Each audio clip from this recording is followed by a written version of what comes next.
Saan papunta sa'yo? Pangalan mo ba? Ha? Ano pangalan sa'yo? Team? Tim? Oo. Gusto. Double booking. Oo, Makati. Oo, Makati. Tama nga, oh. New World Makati ulit. Oo. Kanina ka pa dito? Team?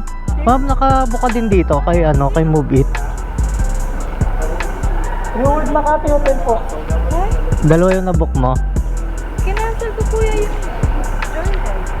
joyride. Yung sa akin, Joyride yun sa akin, ma'am eh. Sige, Gcash ko na lang sa'yo. Po? Hindi, ma'am, dito ko na lang sumakay kay kuya.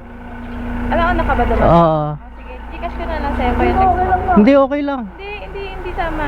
I-Gcash, i-send sa akin yung number. Kasi alam mo kanansel ko yung joyride. Hindi pa na-cancel, ma'am. I-cancel niyo po dun sa apps para makakuha ako ng booking. Kinansel ko to. Sige, ka-cancel ko na lang. Pero send mo sa akin yung Gcash mo, ha? Kahit hindi na, ma'am, ano lang. Sige na, nagmamadali ako. Alas 6 pasok. Kung i-text mo kagad sa akin. Yung pinang-text ko sa iyo, ma'am, yun din po yun. Oo. Malapit lang naman kasi yung pinanggalingan ko dito lang sa highway. Ito si Pops, kanina pa yata nag-aantay sa iyo eh.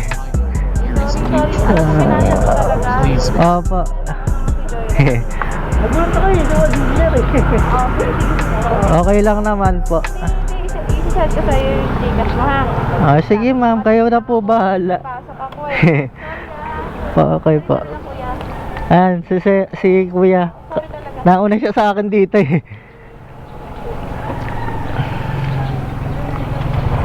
Ayan.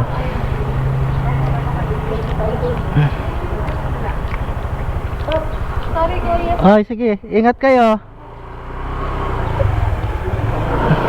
Hello Joyride Biker, here is a new trick for you.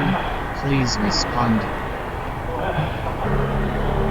Kaagad din naman ako pinasukan ng booking pagkaalis nila, ma'am. Dahil sa rush hour na din tong oras na to, na lahat halos ng mga customer sa MC Taxi papasok sa kanilang mga trabaho.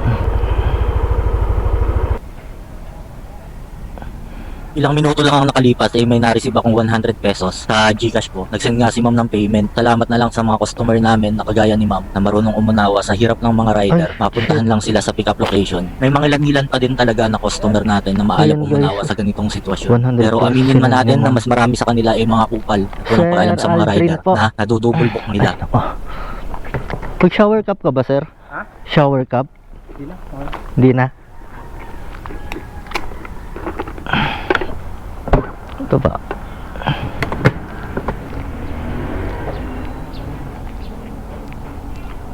Sige po, sir. Okay na. Game na. Mataas nga lang po. Yan. Dito po ba yan? Papasok sa loob? Dito na lang po. Dito lang sa unahan konti.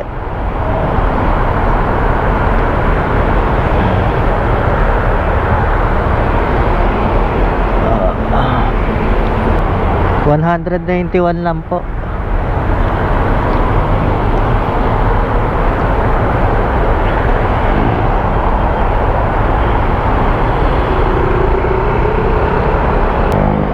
Ay, okay na po. Salamat. Ayun guys, 200 pesos. Binayad sa atin. So ayun nga mga tol, si ma'am na na-double booking kanina, nag-send sa Gcash natin ng 100 pesos pang gas daw natin. Ayun na. Tapos nag-sorry din siya kasi na-double booking siya. So ayun, binigay nga natin kay Kuya Move It yung ride na yun. Kasi nauna naman siya sa atin sa pick up location. Kahit tayo yung kausap ni ma'am sa text message. So ayun, maraming salamat po madam sa 100. Hindi ko naman siya pinapabayaran sana, kaya lang kasi malapit lang din naman yung pinanggalingan natin nung pumasok yung booking niya.